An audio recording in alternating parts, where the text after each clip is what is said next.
안녕하세요. 안녕하세요. Visa in Korea쟁인.com 행사사무소의 장만희 행사입니다. 출입국 이민정책을 가장 알기 쉽고 자세하게 설명하고 있는 Visa in Korea쟁인.com 행사사무소의 장만희 행사입니다. 최근에 F7 비자 관련해서 많은 문제들도 있고 하지만 현재까지 국내에서 가장 좋은 영주 자격을 취득하기 전까지 가장 좋은 비자가 어떤 비자냐? 라고 물어보신다면 과감하게 저는 F7 비자다 이렇게 말씀을 좀 드리고 싶습니다. 아시겠지만 F7 비자 이 자체로서 자 사업은 영리라는 표현을 쓰고요. 또는 직장에서 일하는 거, 취업이라고 보는데 취업에 제한이 없습니다. 그렇기 때문에 사업도 하면서 취업도 하면서 문제가 어, 특별하게 없이 내가 원하는 직장에 가서 일을 할 수 있고 특별한 경우가 아니고서는 제가 일하는데 또는 사업하는데 문제가 없는 비자가 F7 비자다. 음. 근데 F7 비자를 가지고 있는 사람들 중에서 솔직히 이제 개인 사업을 하시는 분들이 상당히 많이 있고요. 뭐 경우에 따라서는 뭐 법인 사업을 하시는 분도 어, 좀 있기는 합니다. 제가 이제 1년 반 전인가요?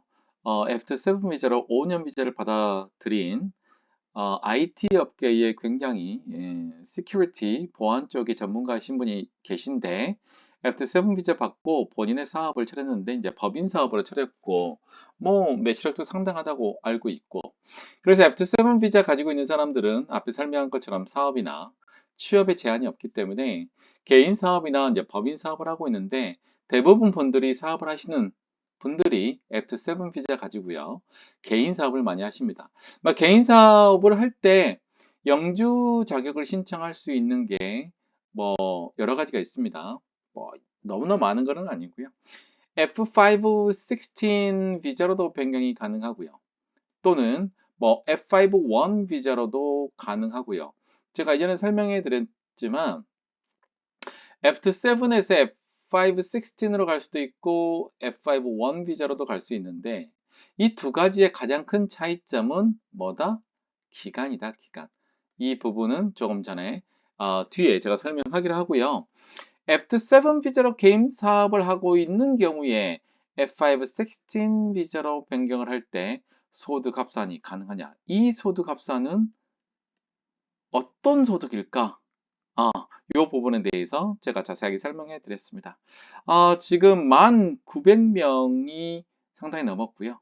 예, 아마 며칠 있으면 11,000명이 될 것 같은데, 자, 제가 6월 달에 목표로 세운 게 12,000명이거든요. 여러분들 좀 많이 힘을 좀 주시면 감사하겠습니다. F7 비자에 관련돼서 설명하기 전에, 제가 이제 설명을 드릴 거는, 자, 어떤 비자에서 F7 점수제로 하는 거주 비자고요. 거주 비자에서 영주권을 신청할 수 있는 방법은 뭐 네 가지 정도가 있습니다. 이렇게나 많이요? 네. F5 1 비자도 있고 또 F5 10 비자도 있고 또 F5 15 비자도 있고 또 F5 16 비자 이렇게 넓게 보면 네 가지 정도가 있다. 뭐 물론 F5 9도 돼 있겠지만 좀 쉽지도 않죠. 자, F5 1 일반 영주 자격은 자 신청할 수 있는 조건이 D5, D9 또 E1부터 E7 또 F2 비자로 이 비자로 있는 기간을 합해서 5년. F5 9은 해외에서 박사학위를 받아야 돼요. 박사학위로 1년 이상이면 신청이 가능합니다. F5 10은 해외 첨단 분야 첨단이 학사 이상 또는 국내 이공계 학사 또는 국내 이공계가 아니더라도 석사 학위를 취득하면 됩니다. 그래서 요즘에 F510 비자 준비하는 친구들이 엄청 많더라고요. F515는 국내 박사 학위를 가지고 있는 사람이 신청할 수 있고 F516는 F23 비자에서 3년 있으면 신청이 가능합니다. 그래서 여기에 따라서 내가 국내에서 공부했는지 해외에서 공부했는지 그다음에 해외에서 첨단 기술 분야의 학사를 가지고 일을 하고 있는지 국내 이공계 학사나 석사를 받고 일을 하고 있는지 자 국내 박사로 했는지 또 F7 비자로 3년이 지나면 신청할 수 있는 여기에 따라서 이렇게 크게 5가지인데 여기에 또 있습니다. F5 11에서 우수 인재 영주 자격인데 이건 거의 좀 어렵고요. 이 여러 가지 중에서 GNI가 중요하겠고 또 F5-9이라든가 F5-15, F5-11은 사회통합 프로그램이 필요가 없고요. 자, F5-9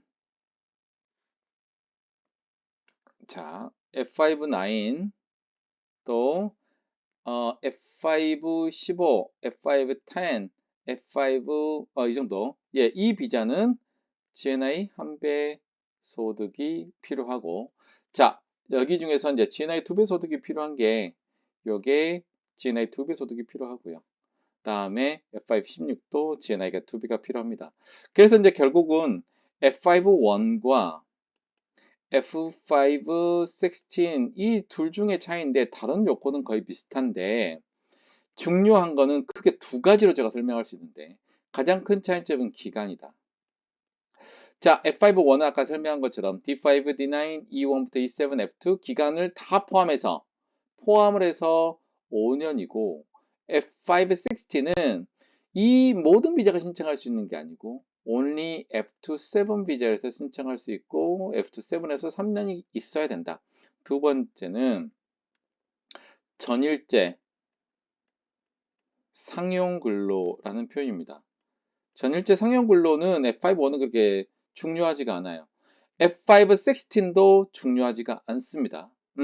그래서 이게 비슷할 수도 있는데, 자, 문제는, 자, F5-10하고 F5-15를 비교해 봤을 때, 이 비자는 전일제 상용근로, 이게 필수로 됩니다. 그렇기 때문에 F5-1과 F5-16는 전일제 상용근로가 아니라는 것은 동일하지만 자, 영역에서 보면 어떤 차이가 있을까요? 영역이라는 것은 자, 취업이라든가 또 사업에 대한 부분, 사업 소득을 다 인정을 할까요? 다 인정을 합니다. 그래서 실제적으로 저는 2가지로 표현했지만 이 기간적인 차이 이외에는 크게 F5-1과 F5-16의 큰 차이는 없다. 다만 기간이 5년과 3년이기 때문에 굉장히 중요합니다. 자, 첫 번째로 오늘의 질문이 2가지가 있어요. 이제 기본적인 강의는 해드렸고 자, 개인사업 종합소득이 인정할 것인가? 자, 오늘은 뭐죠? 개인사업자인 경우에 F7에서 F5-16으로 가는 비자에 대해서 설명하는 거잖아요. 자, F7이 개인사업을 할 수 있는데 이 소득은 인정되는 소득 금액은 어떤 것일까? 이게 이제 소득금액 증명원이 2019년부터 바뀐 건데 본인이 일한 모든 게 나옵니다. 저 아래쪽에 보면 뭐가 되어 있냐면 근로소득, 연말정산한 근로소득도 나오고요. 자, 여기서 종합소득세는 자, 사업으로 보셔야 됩니다. 사업으로 보셔야 되고 이 개인사업자는 수익금액, 매출액이라고 보시면 되고 자, 소득금액은 어떤 거냐면 이 매출액 중에서 실제적으로 내가 세금도 빼고 실제 소득이 이제 소득 금액이라고 봅니다. 그래서 이전에 제가 여러 번 설명해 드린 것처럼 F7의 인정되는 소득 금액은 자, 사업 소득 중에 2가지가 있죠. 수익 금액을 인정을 할 것이냐. 자, 실제 소득인 소득 금액을 인정할 것이냐. 요 부분인데 수익 금액은 인정하지 않고 소득 금액만 인정합니다. 소득 금액은 정말로 많이 빠집니다. 제가 이전에 이제 5천만 원 정도의 수익 금액이 있는 사람들이 거의 뭐 1,000만 원대 정도로 떨어져 버리거든요. 소득 금액이.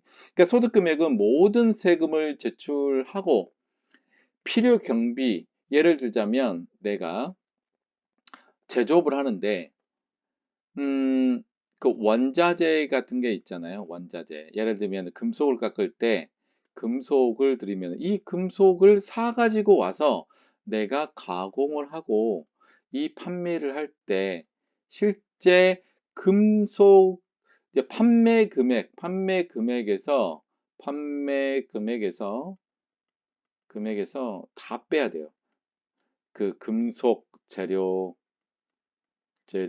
뭐 세금 이런 모든 것들을 다 빼고 남는 금액이 요게 이제 소득 금액으로 되기 때문에 정말로 많이 빠집니다.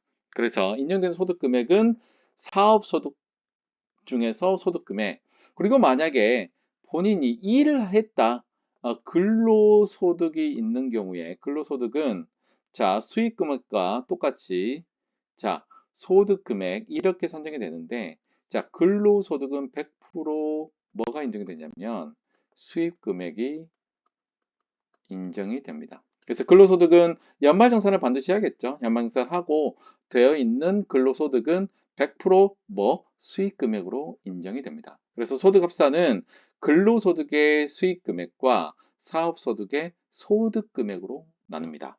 자, 부족한 소득 금액 예를 들자면 지금 2024년도 현재부터 9월 30일까지는 최근에 제가 말씀을 드렸죠. GNI 적용 기준이 4,405만 1,000원 정도가 됩니다. 요거가 적용되고 여기에 GNI 2배가 돼야 되기 때문에 최소 810만 원 정도가 됩니다. 10만 2천 원인데 이 정도 가까이 됩니다. 그 다음에 이제 10월 1일부터 2025년 6월 30일까지는 자, GNI가 뭐가 적용되냐면 4,730만 원 대략적인 겁니다. 4,730만 원이 조금 안 돼요.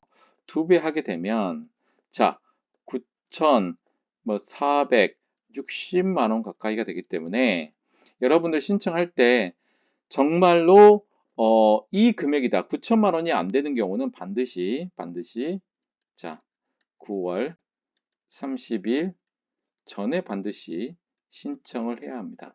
안 그러면 이게 적용되기 때문에 만만치가 않죠. 예측이 안 됐어요. 대부분 분들이 예측을 하는 거가 4,450에서 4,500 정도로 GNI가 나올 거라고 예측을 했거든요. 근데 완전히 빗나갔죠. 그렇기 때문에 이 금액은 비슷하지만 이제 11월 1일부터는 아주 금액 차이가 크기 때문에 자, 최대한 여러분들 9월 30일까지 영주권을 신청할 수 있도록 해야 되겠습니다. 그러면 부족한 소득 금액. 자, 예를 들자면 내가 한 7천만 원 정도 벌었어요. 뭐 사업 소득이든 근로소득이든 합해서 이제 7천만 원 벌었으면 아내가 일하는 경우도 있잖아요. 그럼 아내가 최저임금만 받아도 2,400만 원 가까이 되기 때문에 충분히 넘잖아요. 이런 경우에 부부 합산이 가능한가? 자, 부부 합산이 가능하지 않는 거는 F510은 전혀 안 되고 나머지는 가능하다. 이렇게 판단하고 있는데 자, F516도 부부 소득이 합산이 가능하냐? 자, 1번이 가능하다. 2번이 가능하지 않다. 어떤 걸까요? 네. 예, 정답은 이전에도 제가 강의 많이 들었죠. 예, 1번입니다. 1번. F516는 부부 합산 소득이 가능하고 또 부부 합산 소득이 가능하지 않는 게 F513, 13인데 연금을 받는 분이 있어요. 해외에서 연금이 이제 받는 사람이 있는데 이 경우에도 소득 합산이 부부 소득 합산이 안 되고 이제 F560는 부부 소득 합산이 가능하기 때문에 빨리 준비하셔야 됩니다. 왜냐하면 자, 7월 1일부터 종합소득에 관련된 서류가 나옵니다. 그래서 소득금액 증명원에 종합소득이 나오기 때문에 이때 종합소득을 준비하셔가지고 자, 9월 30일 전까지 9월 30일 전까지 꼭 신청해서 올해 영주권이 신청이 되면 됩니다. 그래서 10월 1일 이전에 접수한 건은 10월 1일 이전에 GI를 적용하기 때문에 여러분들 꼭 미리 준비해서 신청하시기 바랍니다. 자, 오늘의 강의는 자, 개인 사업자로 F7 비자로 있는 사람이 개인 사업을 하고 있다, 영리를 하고 있는데 F5, 16 비자 병행을 할 때 소득의 합산이 가능하냐? 첫 번째 소득은 자, 근로소득과 사업소득을 합산할 수 있느냐? 두 번째는 본인의 근로 플러스 사업소득과 배우자 소득이 가능하냐? 요거에 대해서 제가 설명을 좀 자세하게 해드렸습니다. 자, 드디어 구독자가 1,900명을 넘었고 여러분의 힘을 주시면은 정말로 11,000명은 충분히 될 것 같고 자, 2월 달에 저희가 목표 세운 게 12,000명인데 12,000명 될 수 있게끔 항상 힘을 좀 주시면 될 것 같습니다. 힘을 주시면 제가 더 좋은 강의 만들어 드리잖아요. 자, 출입국 이민 강의 작년 12월, 1월 그리고 올해 4월에 강의를 해드렸고 합격의 법학원 동영상 강의로 만나보실 수 있고요. 올해 4월에 심화 과정은 이제 영상에 올라가 있는 거는 이론 강의만 들으실 수 있다. 10강. 자, 영주 자격에 관련돼서 궁금한 사항 그리고 진행하고 싶은 분들 010-6383-3078 장만익 행정사에게 연락을 주시면 될 것 같습니다. 자, 오늘은 개인 사업 F7 비자를 가지고 있는 사람이 F5, 16 비자로 신청을 할 때 소득 합산, 근로소득과 사업소득, 두 번째로 본인의 근로소득과 사업소득과 배우자의 소득을 합산할 수 있는가에 대해서 아주 자세하게 설명해 드렸습니다. 이상 Visa in Korea 정인닷컴 행사 사무소의 장만익 행사였습니다. 감사합니다.